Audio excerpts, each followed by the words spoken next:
निकालें, मत्ती रचित सुसमाचार और उसका 21वां अध्याय। मत्ती रचित सुसमाचार और उसका 21वां अध्याय, और यहां पे आपको 12 पद से कुछ बातें देखने को मिलेंगी। और ये कहता है कि प्रभु यीशु मसीह कहां आए? मंदिर के अंदर आए, सिनेगोग में आए, जो यहूदियों का मंदिर है, उस जगह पे पहुंचे। और पहुंचने के बाद उन्होंने क्या किया? जितने लोग, और ये किसका मंदिर है? परमेश्वर के मंदिर में आए। यीशु ने परमेश्वर के मंदिर में जाकर उन सबको, किसको? उन सबको जो मंदिर में लेन देन कर रहे थे, निकाल दिया। और आगे क्या कहता है? सर्राफों के पीढ़े और कबूतर बेचने वालों की चौकियां पलट दी। और 13 पद कहता है, और उनसे कहा, लिखा है, मेरा घर प्रार्थना का घर कहलाएगा, परंतु तुमने इसे क्या कर दिया है? तुम उसे डाकुओं की खो बना दे। यीशु, हालेलुया। हो सकता है कि आपने अभी तक प्रभु यीशु मसीह को जिस तरीके से जानना चाहिए वैसे करके नहीं जाना। हो सकता है कि आपने सिर्फ जाना कि नहीं, प्रभु में बढ़ना है, प्रचार करना है, आपको जो है बस बढ़ते जाना है। आपने शायद इसी परिवेश में जाना, क्योंकि लोग ऐसा ही करते हैं। कई लोग अच्छा प्रचार, कई लोग जो है अच्छी बातें, कई लोग अपने आप को इतना नम्र और दीन दिखा देते हैं। सब कुछ हो सकता है क्वालिटी आपके अंदर। कई लोगों के पास से पैसे के लिए वो काम करते हैं। आपके पास पैसा हो सकता है, आपके पास में रहन सहन का सबसे बढ़िया चीजें हो सकती हैं, पर जो परमेश्वर की रिक्वायर है, वास्तविक रिक्वायर क्या है? परमेश्वर का भवन जब आप बन गए हैं, तो जब परमेश्वर का भवन में और आप बने हैं, वो कहता है कि तुम इसको डाकुओं की खो मत बनाओ। तुम इसको बाहर की चीजों के लेने देने का स्थान मत बनाओ। तुम इसको ऐसा मत बनाओ कि सिर्फ ये पैसे की बात करे। तुम इसको ऐसा मत बनाओ कि ये सिर्फ क्या करे? अपनी बढ़ोतरी की बात करे। ये तुम इसको ऐसा मत बनाओ कि ये सिर्फ अपने आप को दिखाने वाला बने। ऐसा नहीं है। प्रभु यीशु मसीह की रिक्वायर क्या है? मेरा घर प्रार्थना का घर कहलाएगा। आज आपका जीवन किस चीज का घर कहलाता है? प्रार्थना करने वाला घर कहलाता है, या आपका जीवन कुछ और कहलाता है? आप किस और अपने जीवन को लेके जा रहे हैं? आज सवाल यही है। हम लोगों को, कई लोग क्या करते हैं, एक दूसरे को बात करना बड़ा अच्छा लगता है। एक दूसरे को जो है वो कहते नहीं, पूरा पूरा अपने में उतार लेना अच्छा लगता है। कई लोगों को ये बड़ा अच्छा आता है। कई लोगों को बड़ी अच्छी इंग्लिश आ सकती है। कई लोगों को बहुत कुछ आ सकता है। आपके पास में जो है पहनने ओढ़ने के मतलब फैशन की हर एक चीजों की आपके पास में कला हो सकती है। पर क्या प्रार्थना करना आता है? पर क्या प्रार्थना करना आता है? यदि मैं और आप आज तक भी प्रार्थना करना नहीं सीख पा रहे हैं, यदि मैं और आप अब तक भी जो है अपने जीवन को प्रभु के उस लाइनअप में नहीं लेके आ रहे हैं, जिस एंगल में वो लेके चलना मांग रहा है, तो अब हम अपने आप को कहां रख सकते हैं? क्योंकि यदि डाकुओं की खो बनाएंगे, यदि अपने जीवन को दूसरी चीजों की ओर लेके जाएंगे, यदि हम सांसारिकता में इतने बढ़ते चले जाएंगे, तो यीशु मसीह क्या करेगा? कोड़े लेगा और निकाल के बाहर खड़ा कर देगा। पर ये कह रहा है कि ये क्या कहलाएगा? प्रार्थना का घर कहलाएगा। कई लोग प्रभु में इतने इतने साल हो जाते हैं, पर प्रार्थना करना नहीं सीखते। जबकि प्रार्थना ही मूल है और प्रार्थना के लिए ही लिखा हुआ है। यह नहीं कहा कि तू बहुत अच्छा वचन प्रचार करेगा, तू बहुत अच्छा जो है भविष्यवाणी करेगा, यह नहीं कहा। यह कहा है हर एक जन क्या करे, निरंतर प्रार्थना करते रहे। तो इस चीज की, इस सोच की तरफ अपना ध्यान लगाना बंद करो कि आपको अच्छा बात करनी नहीं आती है, आपको जो है प्रचार करना नहीं आता है, या आपको जोर जोर से पढ़ना नहीं आता है। छोड़ दीजिए इस चीज को। या आपको हो सकता है अच्छे पहनना नहीं आता है, अच्छा बोलना नहीं आता है, अच्छा आपको जो है अच्छी इंग्लिश नहीं आती, कोई प्रॉब्लम नहीं है, पर प्रार्थना करनी आती है। पर प्रार्थना के सीक्रेट्स, प्रार्थना के कुछ गहरे भेद है, और वो गहरे भेद ये हैं, कब प्रार्थना करूं, क्यों प्रार्थना करूं, किसके लिए प्रार्थना करूं, और प्रार्थना क्या करती है। कई लोग यही नहीं समझ पाते हैं कि उनकी प्रार्थना, सिंपल प्रार्थना कैन डिलीवर देमसेल्फ, कि उनकी छोटी सी साधारण प्रार्थना क्या कर सकती है, उनको छुटकारा दे सकती है। कई लोगों को विश्वास ही नहीं है, और अगर आपको अब तक विश्वास नहीं है कि आपकी साधारण प्रार्थना आपको छुटकारा दे सकती है, जब आपको अपने लिए भरोसा नहीं है, तो आप दूसरों के लिए प्रार्थना कैसे करोगे। हालेलुया।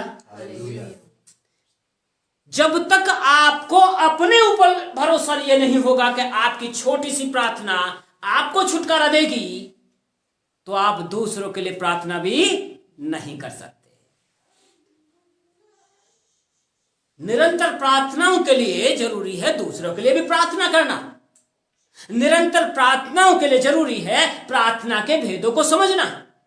निरंतर प्रार्थना के लिए जरूरी है कि हम अपने जीवन को परमेश्वर के उस लाइनअप में ले आए, उस ऐसे रूप में लेके आ जाएं जहां पे प्रभु आपके अंदर और आप प्रभु में दिखाई दे, और आपके बोलने से, जस्ट सिंपल बोलने से, आपकी प्रार्थना का भाग आपके जीवन में क्या करे, आपको इतना भरोसा लेके आए, मैंने प्रार्थना किया है और मेरे प्रभु ने सुन लिया है, और उसका फल मेरी गोद में जरूर लौटेगा। कई लोग उधेड़बुन में ज्यादा रहते हैं। समस्याएं हर घर के अंदर हैं, समस्याएं हर जीवन के अंदर है, पर आपकी उधेड़बुन जो है, या आपकी बहुत सारी योजनाएं आपको परमेश्वर के पास तक नहीं ले जा सकती है। परमेश्वर के पास तक जाने का एक ही तरीका है, और वो क्या है, प्रार्थना। पर आपको आना चाहिए कि आप कैसे प्रार्थना करोगे, क्यों प्रार्थना करनी है, इसके भाग हैं। तो कई लोग जो प्रार्थना अभी तक नहीं सीख रहे हैं, कई लोग जो प्रार्थनाएं अभी तक नहीं कर रहे हैं, सचेत हो जाइए, क्योंकि मैं और आप इन अंतिम युगों में हैं, और अंतिम युग में प्रार्थना ही आपको बचा सकती है, और प्रार्थना ही आपको गाइड कर सकती है, क्योंकि प्रार्थना में ही परमेश्वर क्या करता है, अपने मर्म को प्रकट करता है। परमेश्वर इससे पहले की जगत में कुछ करे, अपने लोगों पे, वो अपने दासों पे क्या करता है, अपने मर्म को, अपनी योजनाओं को प्रकट करता है।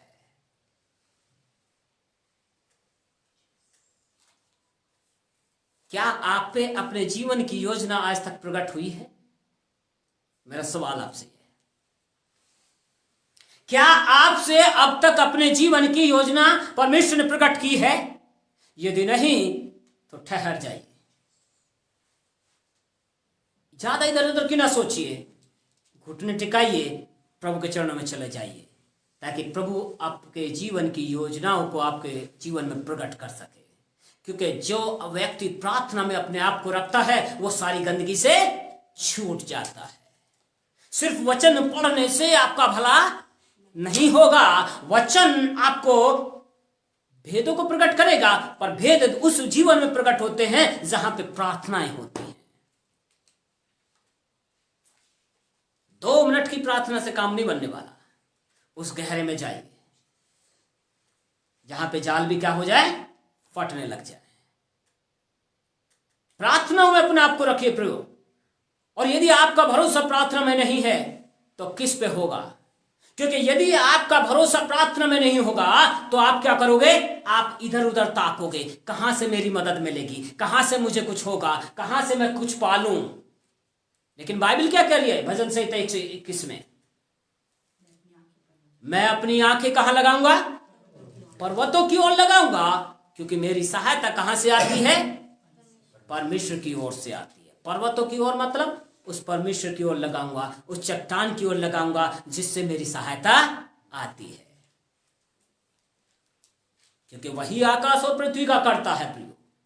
सो अपनी नजरों को लोगों पे लगाना बंद करें, अपनी नजरों को दूसरों की तरफ देखना बंद करें, अपनी नजरों को चीजों पे लगाना बंद करें, अपनी नजरों को परमेश्वर की ओर लगाना शुरू कीजिए और परमेश्वर अपनी योजना को बताएगा और ऐसे लोगों को आपके जीवन में लेके आएगा जहां पे आप आशीष पा जाओ। प्रार्थना में सीक्रेट्स खुलते हैं प्रियो। प्रार्थना के द्वारा दर्शन मिलते हैं, प्रार्थना के द्वारा लोगों को जो है अगुवाई आती है कि वो कहां चलना है, कैसे करना है और कौन आपके विरोध में है, कौन आपके विरोध में नहीं है। प्रार्थना में सारे सीक्रेट्स खुलते हैं। पर क्या हम इतनी प्रार्थनाएं कर रहे हैं? पर क्या हम इतना समय परमेश्वर को दे रहे हैं? बेशक आपको जो है कुछ करना ना आता हो, पर मेरी प्रार्थना है कि आप प्रार्थना करना सीख जाएं और ऐसे प्रार्थना करना सीख जाएं। कब, किस समय में, किस तरीके से प्रार्थना करनी है। कई लोग लंबी लंबी प्रार्थनाओं को महत्व देते हैं, पर बाइबल का परमेश्वर लंबी प्रार्थना को महत्व नहीं देता।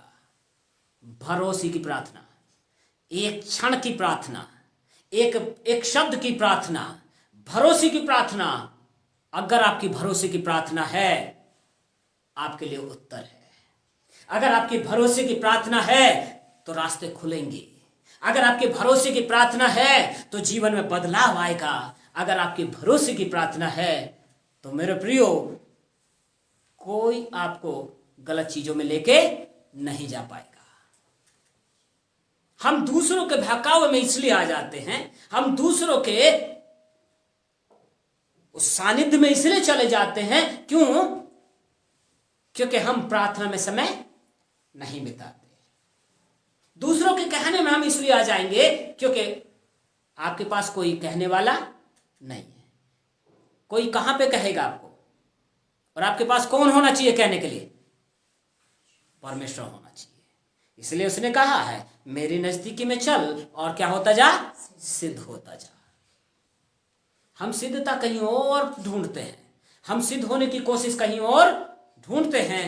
प्रियो, दुनिया की कोई वस्तु आपको मुझको सिद्ध नहीं कर सकती है। दुनिया की कोई चीज मुझको और आपको सिद्धता की ओर लेके नहीं जा सकती है। जा सकती है तो सिर्फ परमेश्वर के साथ समय बिताना आपको सिद्धता की ओर लेके जाएगा। आपके जीवन से आप किसी गंदगी को छोड़ना चाहते हैं, आप नहीं छोड़ सकते जब तक कि आप प्रार्थना में समय ना बिताओ। और जब परमेश्वर के सामने आप टूटोगे, परमेश्वर से बात करोगे, तो वो गंदगी आपके जीवन से चली जाएगी। हम कितना भी अपने आप को कह लें, नहीं मैं सब नम्र और दीन बनना चाहता हूं, नहीं बन सकते, क्योंकि बिना प्रार्थना के बनोगे तो मुखौटा लगा के चलोगे। लेकिन परमेश्वर ने मुखौटा लगा के नहीं बुलाया हमें कि मुखौटे लगा के हम चलें। परमेश्वर ने बुलाया है हम जैसे हैं वैसे उसके साथ चलें। और जब उसके साथ वैसा चलना शुरू करते हैं, परमेश्वर की उपस्थिति में जितना हम बैठेंगे, जितना परमेश्वर के वचन में जाएंगे और उसके भेदों को सीखना शुरू करेंगे, नम्रता, दीनता की हर चीज मेरे आपके जीवन में आती चली जाएगी। कई लोग लोगों की तरफ जाते हैं, लेकिन बाइबल कहती है श्रापित है वो व्यक्ति जो लोगों पे भरोसा करता है, लेकिन धन है वो व्यक्ति जो यहोवा पर आशा रखता है, यहोवा पर भरोसा रखता है। अपने परमेश्वर पर भरोसा करना सीखिए, क्योंकि जब आप भरोसा करोगे आप प्रार्थना करोगे। भरोसा नहीं होगा इसलिए प्रार्थना भी नहीं करते। कहते हैं कई लोग, नहीं साहब हम भरोसा करते हैं। भरोसा करते तो प्रार्थना किए क्या? अरे भरोसा करते हैं तो धीरज धरना सीखिए कि आपने प्रार्थना करी है और वो फल भी देगा। उसका उत्तर भी आपको मिलेगा। कई लोग ठहरना नहीं चाहते, कई लोग अपने आप को परमेश्वर के धीरजवंत प्रेम में रखना नहीं चाहते, लेकिन परमेश्वर कई बार कई चीजों के लिए क्या चाहता है, हम उस पर भरोसा करें और क्या हो जाए, धीरज के साथ उसकी सुने। हबक्कुक इस चीज में बहुत अच्छा कहता है। हबक्कुक कहता है मैं गुम्मट पर चढ़ करके क्या करूंगा, ठहरा रहूंगा। उस चट्टान पे चढ़ करके मैं क्या करूंगा, ठहर जाऊंगा और ताकता रहूंगा। ताकने के लिए निरंतर ताकना पड़ता है। ताकने के लिए ऐसे देखा बस चल दिए, उससे नहीं होता। कई लोगों की प्रार्थनाएं ऐसी हैं, नहीं मैं कह रहा हूं सर, एक भाई है उसको कई साल हो गए, लेकिन कहता है नहीं नहीं साहब आप प्रार्थना करो। क्यों? बस मैं खाने के टाइम पे कर लेता हूं। अब खाने के टाइम की प्रार्थना आपको समझ में आएगी कितनी देर की होगी। फिर चाहता है कि जीवन में परिवर्तन आए, फिर चाहता है कि परमेश्वर उसके लिए रास्तों को खोलता चला जाए। कहां से खुलेगा जब अभी तक भी खाने की प्रार्थना पे अटका हुआ है?